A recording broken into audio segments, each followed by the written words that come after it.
Hello बच्चों, स्वागत है आपका। आज हम विज्ञान के एक बहुत ही रोमांचक सफर पर निकलने वाले हैं कक्षा 8 के अध्याय 2 में, जिसका नाम है कोशिका। देखिए, ये चैप्टर सिर्फ एग्जाम में अच्छे नंबर लाने के लिए ही जरूरी नहीं है, बल्कि ये समझने के लिए भी जरूरी है कि हम सब, मतलब इंसान, जानवर और ये हरे भरे पेड़ पौधे आखिर बने किस चीज से हैं। तो चलिए आज इसी रहस्य से पर्दा उठाते हैं। चलिए आपकी एनसीईआरटी किताब के एक बहुत ही मजेदार सवाल से शुरुआत करते हैं। जरा एक पल के लिए सोचिए, अगर वो दुनिया जो हमें दिखाई नहीं देती, जो हर वक्त हमारे चारों ओर मौजूद है, अचानक हमें अपनी आंखों से दिखने लगे तो क्या होगा? आप शायद पानी की एक बूंद में तैरते हजारों जीवों को देखेंगे, हवा में उड़ते अनगिनत कणों को देखेंगे।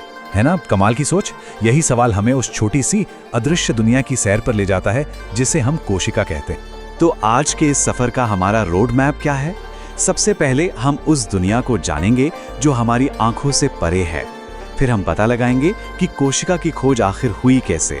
हम कोशिका के अंदर भी झांक कर देखेंगे, पौधे और जानवरों की कोशिकाओं में फर्क समझेंगे और अंत में देखेंगे कि कैसे ये नन्ही नन्ही कोशिकाएं मिलकर एक पूरा जीव बना देती हैं। और हाँ, परीक्षा की तैयारी भी करेंगे। तो चलिए शुरू करते हैं। तो चलिए अपने सफर के पहले पड़ाव पर चलते हैं, हमारी आंखों से परे की दुनिया।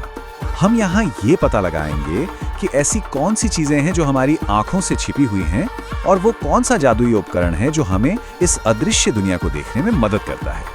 पता है, सदियों तक इंसान यही सोचता था कि जो कुछ हमें आंखों से दिखता है बस दुनिया उतनी ही है। हम अपने आसपास मौजूद लाखों करोड़ों छोटे छोटे जीवों से पूरी तरह अनजान थे। जानते हैं क्यों? क्योंकि हमारी आंखों की अपनी एक लिमिट है, एक सीमा है। हम एक चींटी को तो देख सकते हैं, पर शायद उस चींटी पर बैठे हुए हजारों बैक्टीरिया को नहीं देख सकते। आपकी किताब में एक बहुत ही मजेदार एक्टिविटी दी गई है जिसे आप चाहे तो घर पर भी आजमा सकते हैं। ये हमें मैग्निफिकेशन के पीछे का जादू समझाती है, मतलब कि चीजों को बड़ा करके कैसे देखा जा सकता है। और देखिए ये कितनी कमाल की बात है, कैसे पानी से भरा एक गोल फ्लास्क अक्षरों को बड़ा दिखा सकता है।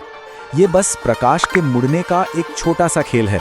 और जानते हैं, इसी एक सरल से सिद्धांत ने एक ऐसे क्रांतिकारी आविष्कार को जन्म दिया जिसने विज्ञान की दुनिया को हमेशा के लिए बदल दिया।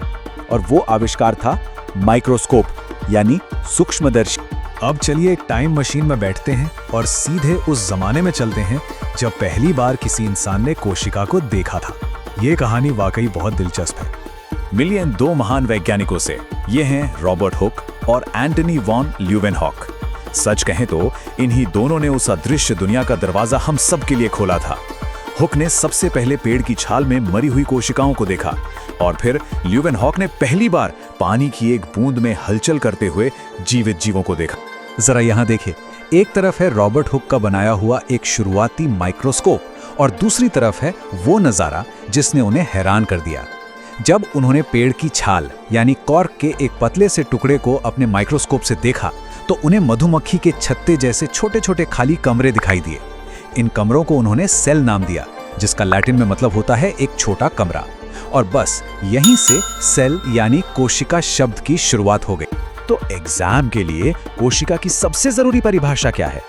कोशिका किसी भी जीव की सबसे छोटी संरचनात्मक और कार्यात्मक इकाई है।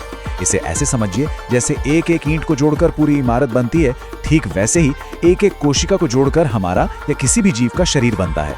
यह जीवन की ईंट है। हमें उम्मीद है कि आपको हमारी ये कोशिश पसंद आ रही होगी। इस तरह की बेहतरीन एक्सप्लेनर वीडियोस के लिए हमारे चैनल को YouTube और Facebook पर जरूर सब्सक्राइब करें और अपने स्कूल के दोस्तों के साथ भी इसे शेयर करें।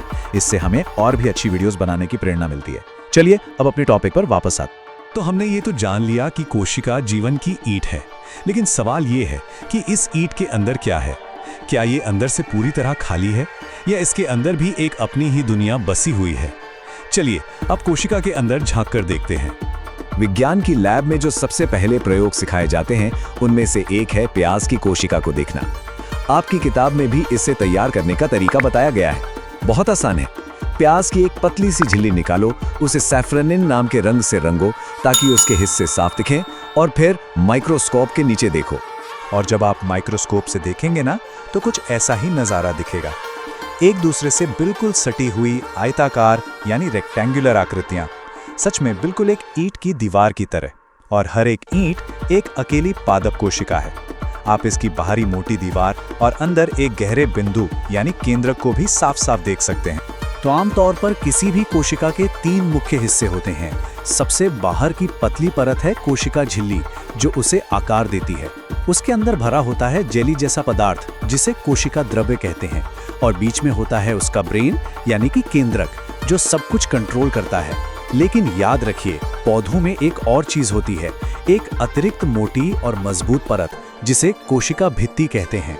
अच्छा, हमने प्याज की कोशिका तो देख ली, जो एक पौधे की कोशिका है, लेकिन क्या हमारी कोशिकाएं यानी कि एक जंतु की कोशिकाएं भी बिल्कुल ऐसी ही दिखती हैं? चलिए अब इन दोनों की तुलना करते हैं और देखते हैं कि इनमें क्या समानताएं हैं और क्या अंतर हैं। जंतु कोशिका को देखना तो और भी आसान है। बस अपने गाल के अंदरूनी हिस्से से हल्के से एक नमूना लेकर उसे माइक्रोस्कोप में देखने की जरूरत है। आप देखेंगे कि इनका आकार प्याज की कोशिका की तरह आयताकार और फिक्स नहीं होता, बल्कि ये अनियमित आकार की होती हैं। अब ये जो टेबल है, ये आपके एग्जाम के लिए बहुत ज्यादा जरूरी है। अक्सर 3 या 5 नंबर का सवाल सीधा यहीं से पूछा जाता है। इन 4 अंतरों को हमेशा याद रखिएगा। पहला, कोशिका भित्ति सिर्फ पौधों में होती है, जो उन्हें कठोरता देती है। दूसरा, आकार पौधों का निश्चित होता है, जंतुओं का अनिश्चित। तीसरा, रसधानी पौधों में एक बहुत बड़ी रसधानी होती है पानी जमा करने के लिए। और चौथा, लवक, ये सिर्फ पौधों में होते हैं ताकि वे अपना भोजन बना सकें। तो चलिए एक बार फिर से जल्दी से दोहरा लेते हैं। पौधों की कोशिकाओं में ऐसा क्या खास है जो जानवरों की कोशिकाओं में नहीं होता? पहली चीज, एक मजबूत कोशिका भित्ति। दूसरी, पानी स्टोर करने के लिए एक बड़ी केंद्रीय रसधानी। और तीसरी, अपना भोजन बनाने के लिए लवक यानी प्लास्टिड्स। ये तीनों चीजें जंतु कोशिकाओं में नहीं होती। अब एक मजेदार बात, कोशिकाएं अकेले काम करना पसंद नहीं करती, वो हमेशा टीम बनाकर काम करती हैं। चलिए देखते हैं कि कैसे ये अरबों खरबों कोशिकाएं एक साथ मिलकर हम जैसे बड़े और जटिल जीव बना देती हैं।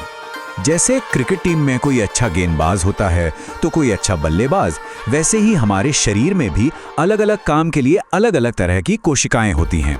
देखिए, तंत्रिका कोशिका लंबी और शाखाओं वाली है ताकि तेजी से दिमाग के संदेश भेज सकें। पेशी कोशिका लंबी और पतली है ताकि सिकुड़कर हमें चलने फिरने में मदद कर सके। और गाल की कोशिका चपटी है ताकि एक सुरक्षा परत बना सके। मतलब जैसा काम वैसा आकार।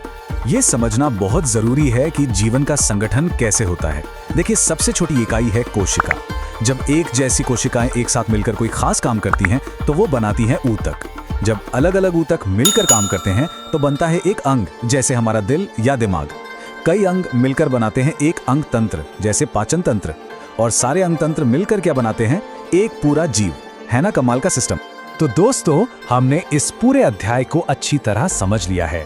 अब चलिए फटाफट सब कुछ रिवाइज करते हैं और कुछ बहुत जरूरी एग्जाम टिप्स पर भी नजर डालते हैं, ताकि आप परीक्षा में पूरे अंक ला सकें। अगर आप इस पूरे चैप्टर से सिर्फ ये 5 बातें भी याद रखते हैं तो समझिए आपको चैप्टर का सार समझ आ गया है। पहली बात, सभी जीव कोशिकाओं से बने हैं। दूसरी, इसकी खोज रॉबर्ट हुक ने की। तीसरी, कोशिका के 3 मुख्य भाग होते हैं।